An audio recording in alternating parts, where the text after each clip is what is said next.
All right. Good afternoon. My name is Sifu Dave Charles with KAJUKENBO Napoli. We're here tonight with Senior Grandmaster Jimenez and Sifu Mike Johnson.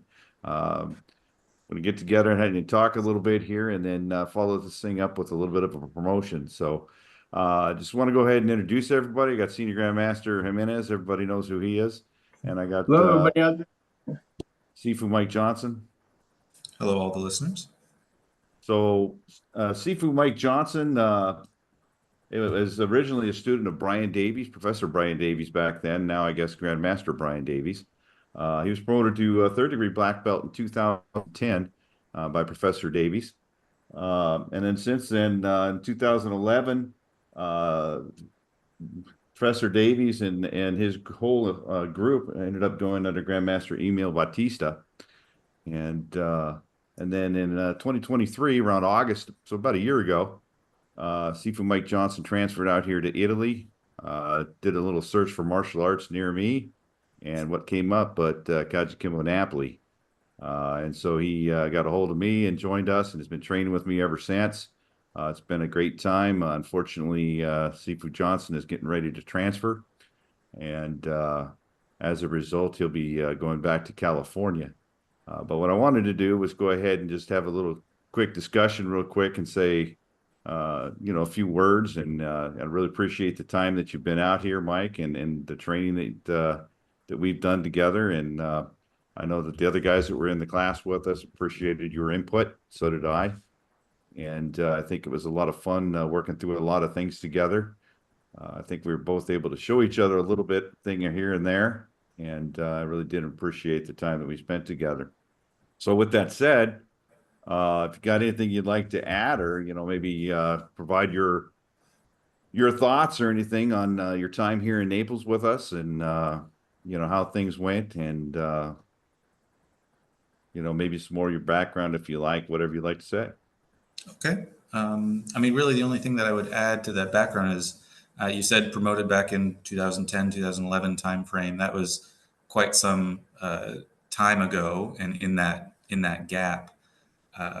I went off. The reason that gap existed is because I went off to college and then I joined the military. So while in the military, I did the Marine Corps martial arts program, and that's what I've been practicing a little bit more than what I've been focusing on for KAJUKENBO until coming to Naples, as well as a little bit of KAJUKENBO because I went back to the motherland and I was stationed in Hawaii for some time. So I was under the Emperado method for a little bit. But I got a first degree black belt in McMap, and I'm planning on, hopefully I can go through the instructor course on my next tour. And then, I got orders out here. And like you said, I just Googled a quick martial arts near me. And the first thing that popped up was KAJUKENBO. And I was like, what the heck is KAJUKENBO doing in Naples, Italy? I was like, that we are on the literal other side of the world from Hawaii, from California. I hit you up and you immediately called me and said, hey, I found you on the family tree already. And I was like, I had forgotten I was on that family tree because I joined that family tree 14, 15 years ago. And other than studying in my own time and the rare chances I could make it into Honolulu down in Hawaii, I had been focused more on McMap than I had been on KAJUKENBO. But it's been a great opportunity to be folded back into the family and practice the stuff. And one thing that I really appreciate is your openness to teaching someone like me who has not done the Jimenez style, who has not done your particular flavor, senior grandmaster of your KAJUKENBO, but also your openness to, we were just before this Zoom call started, we were talking about how, oh yeah, you were doing elbow this way. And for my flavor, I was like, I felt like it was more better to go, this way with an elbow. And it just your openness to being like, yeah, if that's what the situation calls for, if that's what the flow calls for, because on the street, you never know what's going to happen and you never know where your hands are going to be, if the guy's going to be bigger than you, smaller than you. So if that works for you in that instance, then that works for you in that instance. That's what that's the CG Emperado used to always say. If it works, make it work. But you've been you studied under KAJUKENBO for a few years, right? Oh, yes. Let me see. I started, oh boy, I think it was probably 13, 14 years old. So it's been almost 20 years now in total that I've been practicing martial arts and KAJUKENBO in particular. Right? So it's been a good bit of time. Yeah. Yeah. So you're a good example for like a lot of the what we're doing right now. We got people from all over the world, and that's why we're sharing KAJUKENBO. So that's why a lot of people they question that. But then, like you said, you know, you call what the heck you doing in Naples, Italy? You know, KAJUKENBO was here, and that's what we're trying to do. We're trying to get us all over the world, so that way we'll be able to spread the art, just not in one little section, like you know, like you witnessed yourself and done. You know, Yeah, it so seems like we've got some pretty similar stories there going on.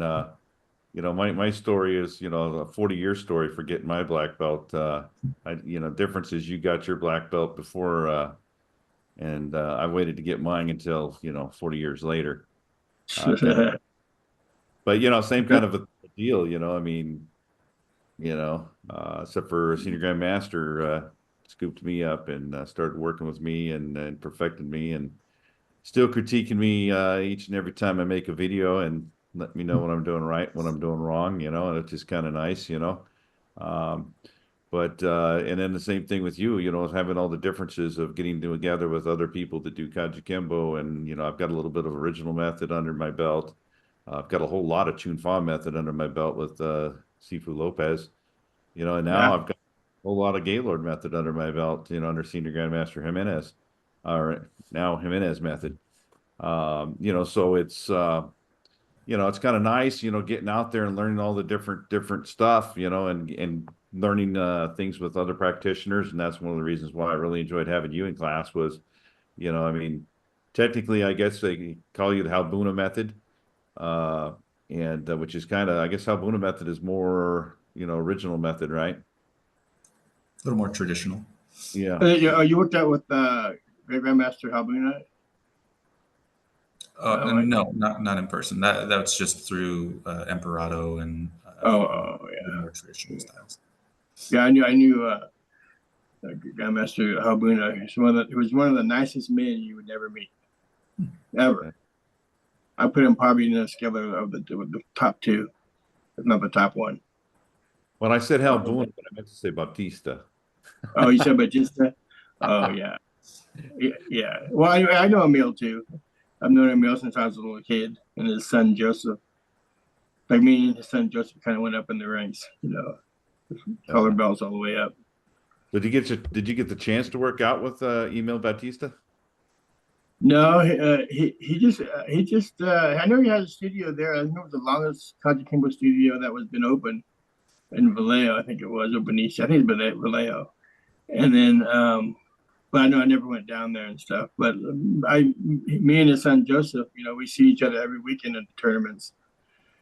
You know, and Emil would go, but he basically he just sit in the stands usually with his wife, just watch, you know, and he'd come out on the floor once in a while, do kata and stuff. Mm.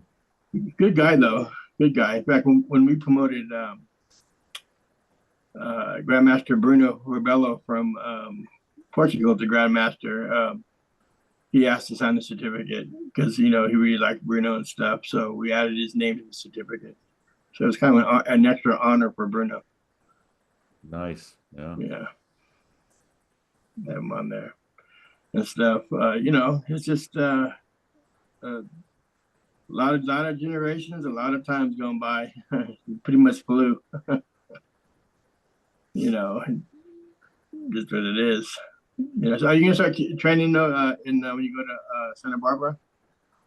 I would like to. I'm going to put some feelers out, and then I also don't know because I'll be on a Navy installation. I don't know where the closest Marine Corps installation is, which would host the McMap instructor course. Because even if I don't teach McMap, what that allows me to do is through the military become a martial arts instructor. So I could teach. What's MAC?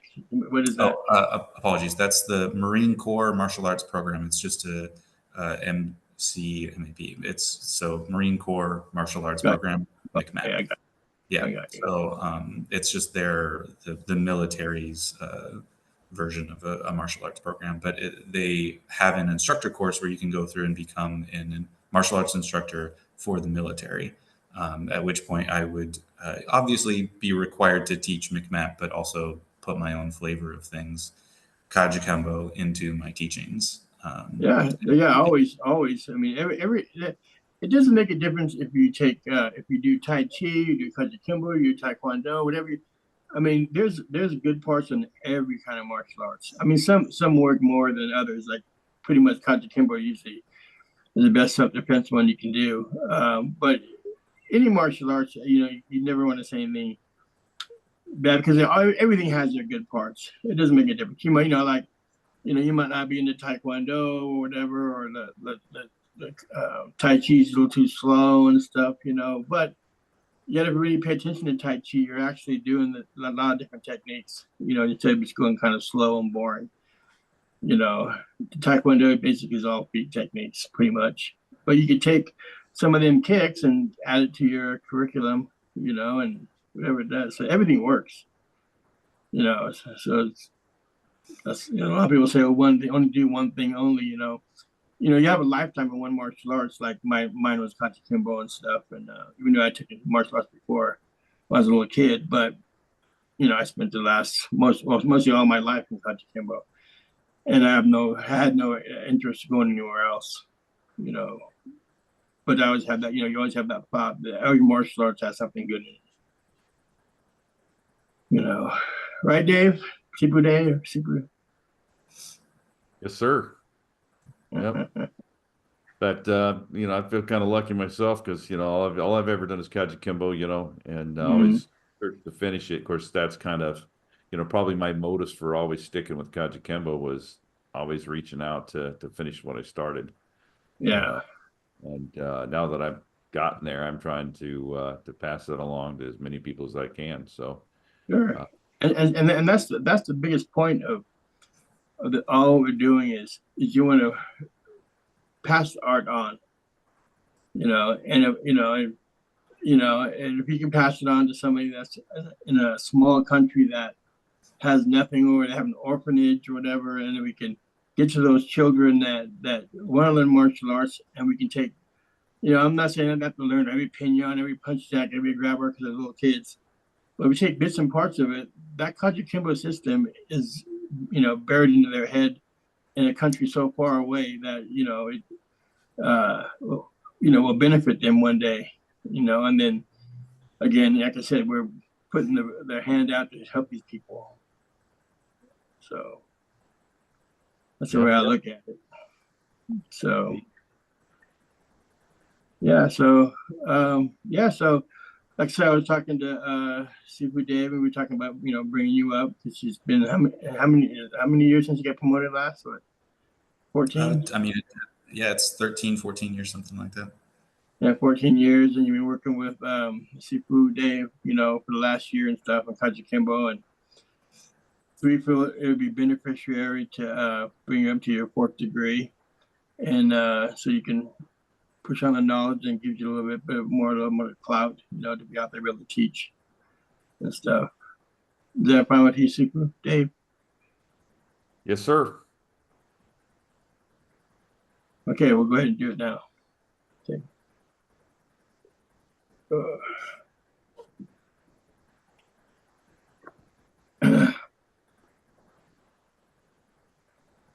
The power vested in me in Great Grandmaster Charles Gaylord, I, Senior Grandmaster Jimenez, and Sifu Dave Charlesworth promote you to the rank of 4th degree black belt to wear and hold from this day on in KAJUKENBO from the Worldwide KAJUKENBO Federation. Okay, done. Thank you, sir. Yes, and it's an honor to have you under us and stuff like that. And under Dave, you did a beautiful job working with you. And I'm sure you're in the Marines, right? I'm actually in the Navy, but I work closely with Marines. Well, I'm sure that the Navy's going to benefit with all your knowledge and stuff, and the background you have now and stuff between Emil, myself, Dave. So you really can't go wrong. you know. Thank you very much, Senior Grandmaster. Thank you. I appreciate Yeah. that. All right. Thank you. And so I'm glad I got a chance to meet you and stuff. And hopefully one day we'll meet in person one day. You never know. Yeah, Sifu told me that you're up in Lake Tahoe, right? Yeah. Yeah, well, Yeah. I'll be But in California. yeah. Yeah. But yeah, you probably, it's quite a drive from Santa Barbara here. So probably plane, you know, but you ever been to Lake Tahoe? Only once, and it was like for a ski trip, and that was years ago. So it's worth another trip for sure. Oh, it's really beautiful. But too many, a lot of tourists, you know, but in fact, someone just got hit by a car yesterday. They get hit by a car every day. Not every day, but all the time up here. The tourists flying. They think, I guess they think the casino is going to close. So they go flying down the street, you know, and or you had too much to drink. But yeah, it was somebody hit somebody and took off, hit and run. So they're looking for him. So that's on the main street. You just have to kind of be careful up here. You know, that's why I don't let my kids ride their bikes up there and stuff. Just no way. They just fly through here.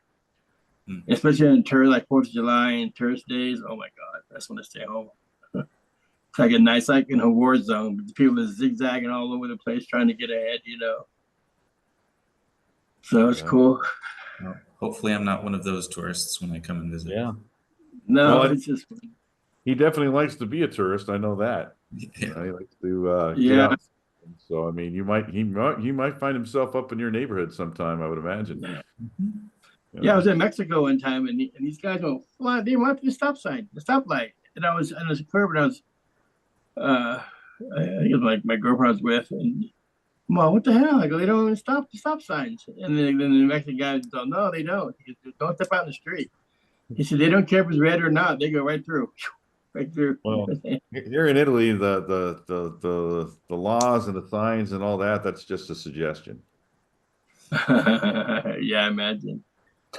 You know, well, they have lights up, up here too, and I know they do have in the Bay Area that if you go through the stop sign or stoplight,